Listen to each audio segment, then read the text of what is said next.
Okay, alright. Update po tayo sa Cutting Din Up for today, guys. Haba. Nandito na naman tayo, guys, sa update for today, Ito tayo sa makaganapan. Alam naman din natin, guys, ang daming ayuda sa ngayon ng cut din. Pero, yung ayuda na yun, guys, ay medyo ilap na ilap, Si Alden Richard po, guys, ay todo effort sa ngayon siya.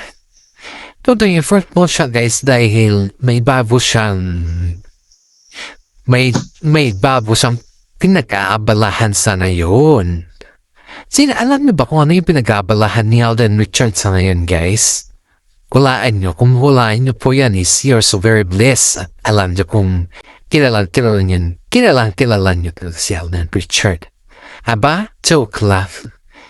Guys, ang bagong pinag-aabalahan po ni Alden Richard sa ngayon, guys, ay inaayos niya po yung kanyang issue. Issue na may naghahabol sa kanya na kanyang ex. Aba, talagang ex is ex talaga sa ngayon, May naghahabol kasi sa kanya, guys, na kanyang ex, kuno. Di yung ex niya naman, may eksena. Eksena ba? Hindi natin alam, guys, kung anong klase eksena yun.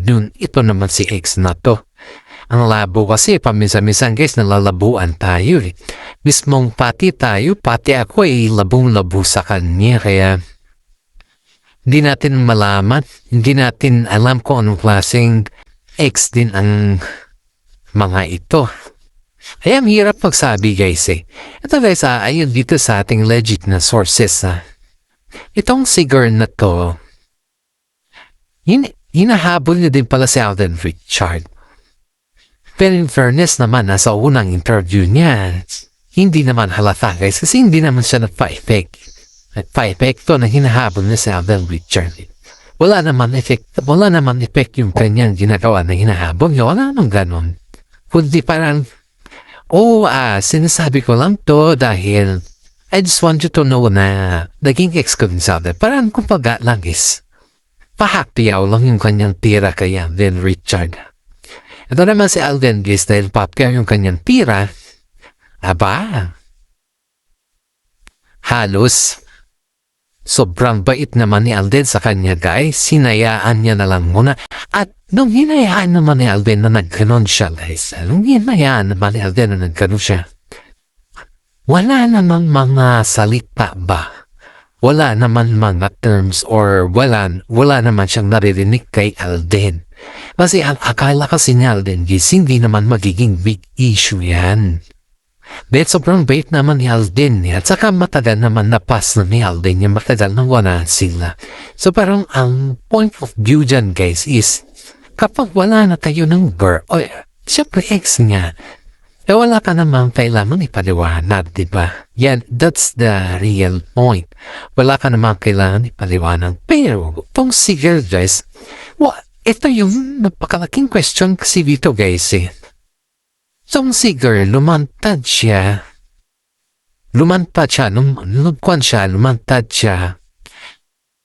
Pero sa anong rason? Ito yung palaging sinasabi or mga tinatanong sa kanya na, bakit lumantad ka lang ngayon?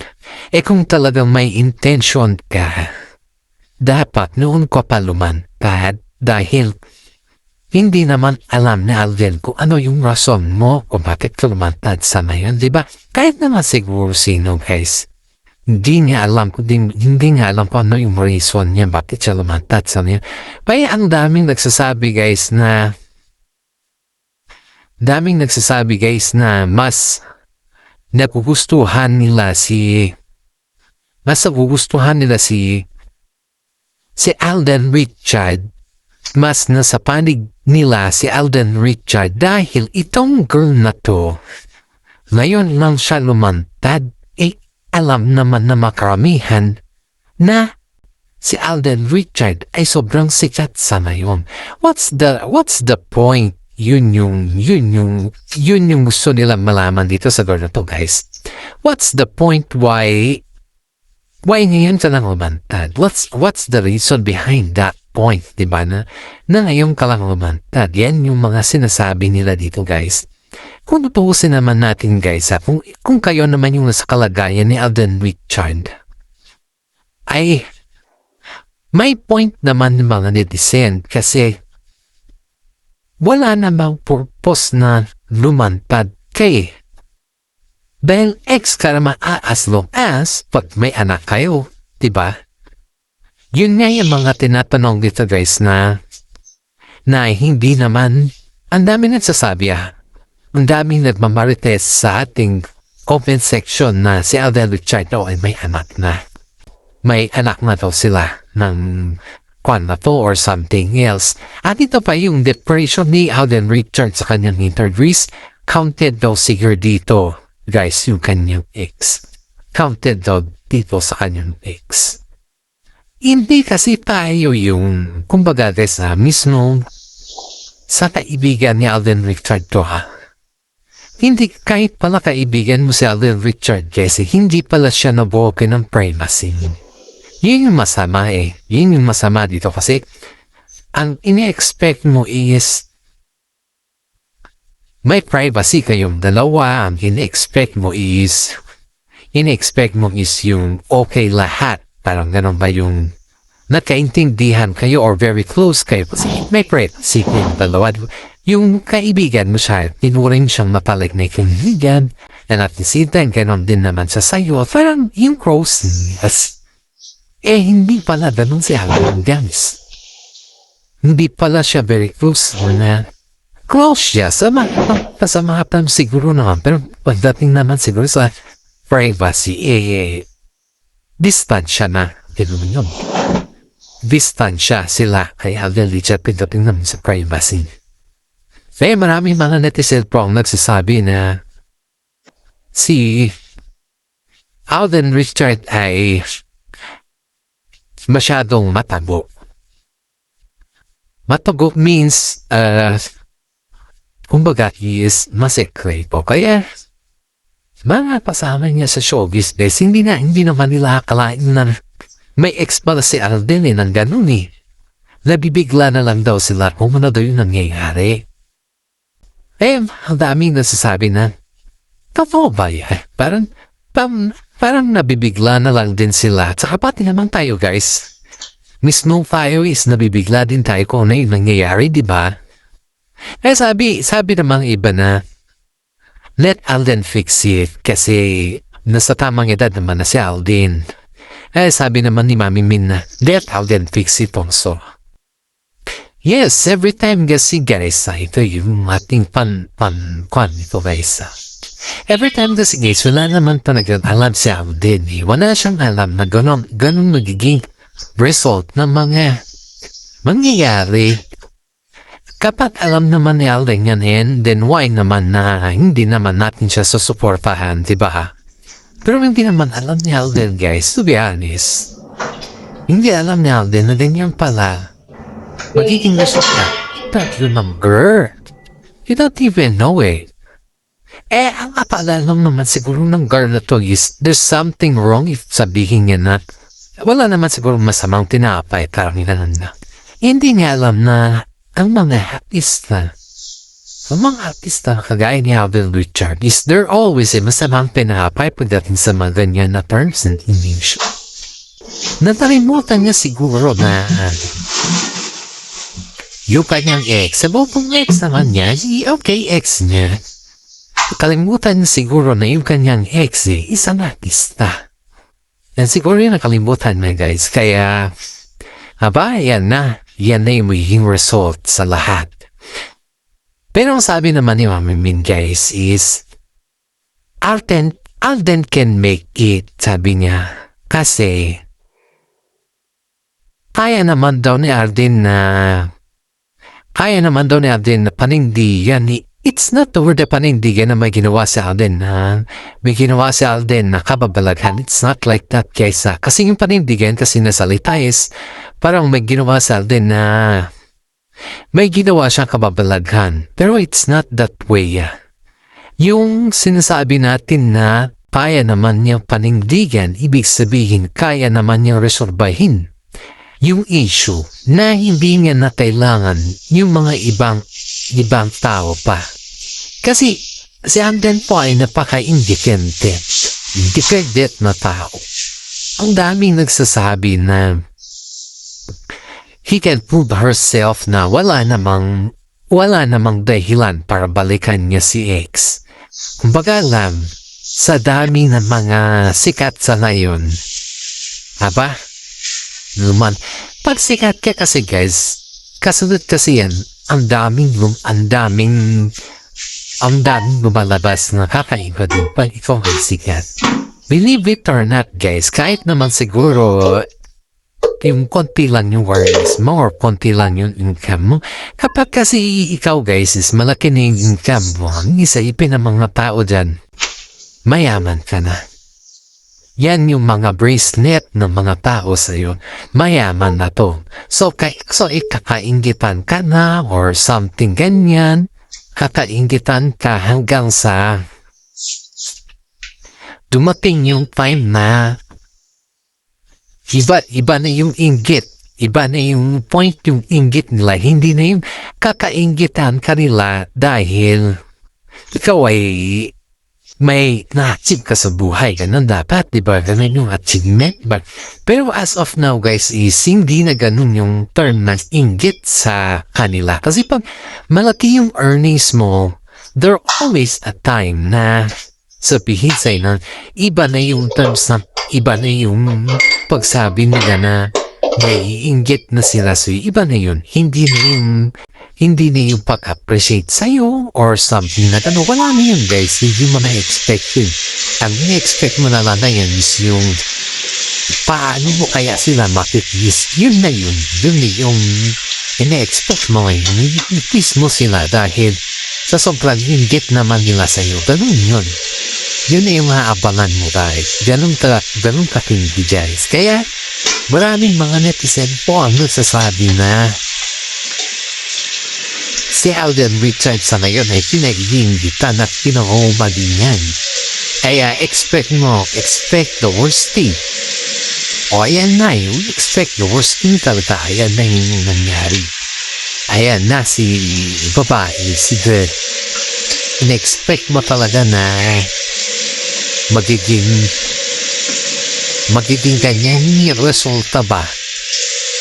Pero in fairness, kay Alden Richards na hindi naman niya hindi siya nagbuga ng apoy. Hindi siya mahilig magbuga ng apoy. Ibig sabihin nun nang hindi siya mahilig magbuga ng apoy basis. Kahit gano'n naman yung sinabi ng kanyang ex, wala naman time na negativity na sinabi ni Alden Richards. Hindi siya mahilig magbuga ng apoy. Napaka-detail niyan pa rin ni Alden Richards. Guys, kung ipupusin natin dahil wala man lang tayo narinig sa kanya na si Alden o ganito o wala. Diba? Wala tayong narinig sa kanya guys. Kahit isa wala tayong narinig. Kahit pa ulit-ulitin siguro ni girl na sabihin yun. May respeto si Alden sa kanya. May respeto si Tisoy sa kanya dahil sipin mo to kumbaga, wala naman talagang issue si Alden na matagal na wala nang issue si Alden. Pero dumating lang tong si girl na to, nagpa-interview lang. Mukhang nagpa-interview lang. Tapos ang mga netizen din ang magsasabi na may intention tong girl kay Alden Richards. Pati may lang follow-up na, di ba? Pero wala naman tayo as of now guys, believe it or not, ni wala tayong narinig kay Alden Richards na siniraan niya tong girl na to or naman niya tong girl na to. Wala tayong ganon. Wala tayong narinig sa kanya. Kaya sabi ng mga netizen na sobrang swerte ng girl na to dahil pinakita niya sa mga tao o sa mga fans niya. Di lamang po sa mga tao sa mga fans niya o sa mga mahal niya sa buhay na ang mga babae ay pinapahalagahan. Hindi sinusumbatan. Yan daw po yung principle kasi nga din guys na Alam mo guys ay dito sa ating mga legit na sources na kasama natin. Si Alden Richard po ay may prinsipyo sa buhay. Ang halos sinasabi daw niyo guys, ang mga babae minamahal hindi sinusundan. Yan daw yung prinsipyo niya guys sa buhay. Na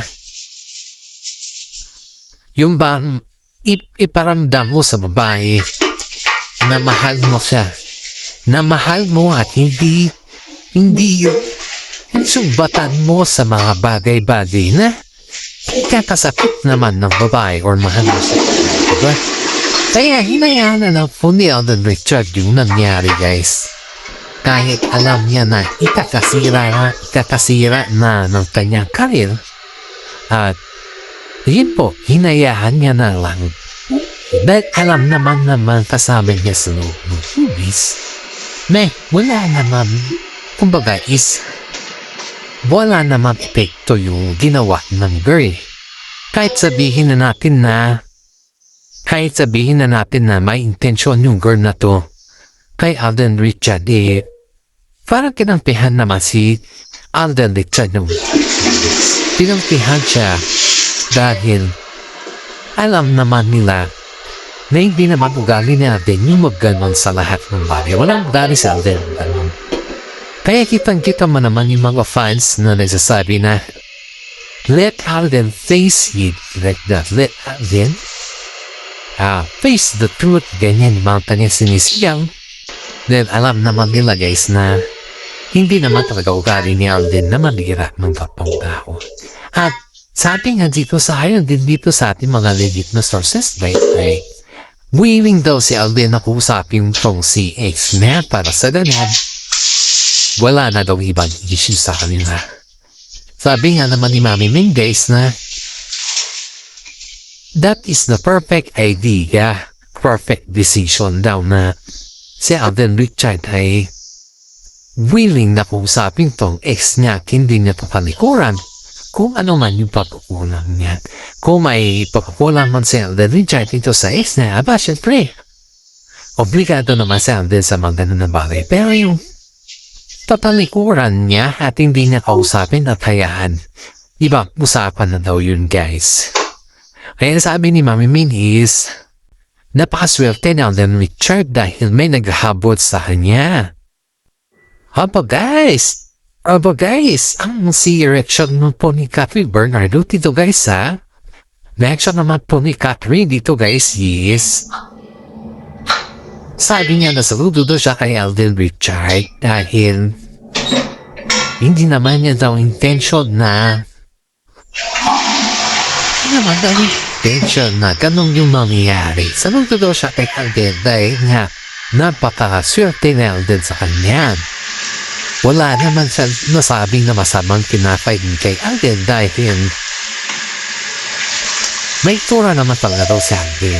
Saka gwapo naman si Catherine Tetisoy guys. Kaya wala naman tayong masyadong naririnig naman about kay Tisoy kay Catherine Bernardo guys. Kaya kung si Alden guys punong-puno ng blessing.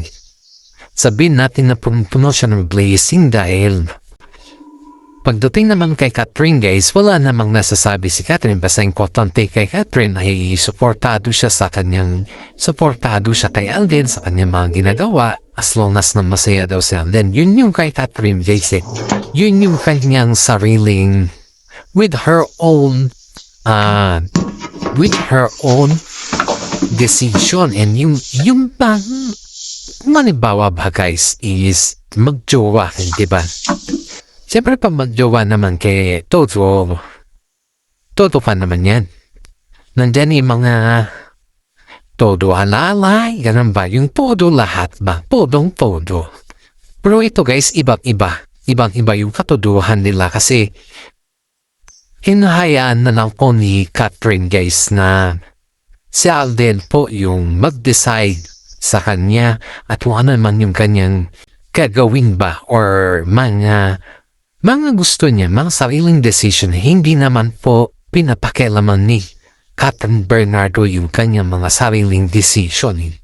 Aside from that guys, si Alden naman po is wala naman siyang, hindi naman yung dinideman kay Catherine na, kailangan mo ito, kailangan mo ito. Ganyan, wala naman pong ganon guys. Walang demand-demand na ganon din kay Catherine. Kaya, kumbaga is vice versa lang po sila guys. Walang demand na nangyayari at wala din yung katapawanan na sales factor na nangyayari. Wala naman pong ganon nangyayari. Kaya sabi ng mga netizen guys is napakaswerte ni Tisway kay Catherine Bernardo kasi si Catherine naman po ay magaling din siyang mag-handle ng mga problema sa buhay. At hanggang dito na lang po yung ating content guys. Guys, shout out ka lang po yung mga senior citizen dyan na nagkopa sa akin na sumusuporta sa ating vlog. Maraming salamat guys ha. Sa mga fans natin dyan din na nanonood, paki-like and share naman po. Lalong-lalo na yung mga senior citizen dyan guys na sumusuporta talaga. Alam kong kayo po yung number 1 fans natin dito. Sakat din po, maraming salamat. Paki-like and share naman po yung ating YouTube channel.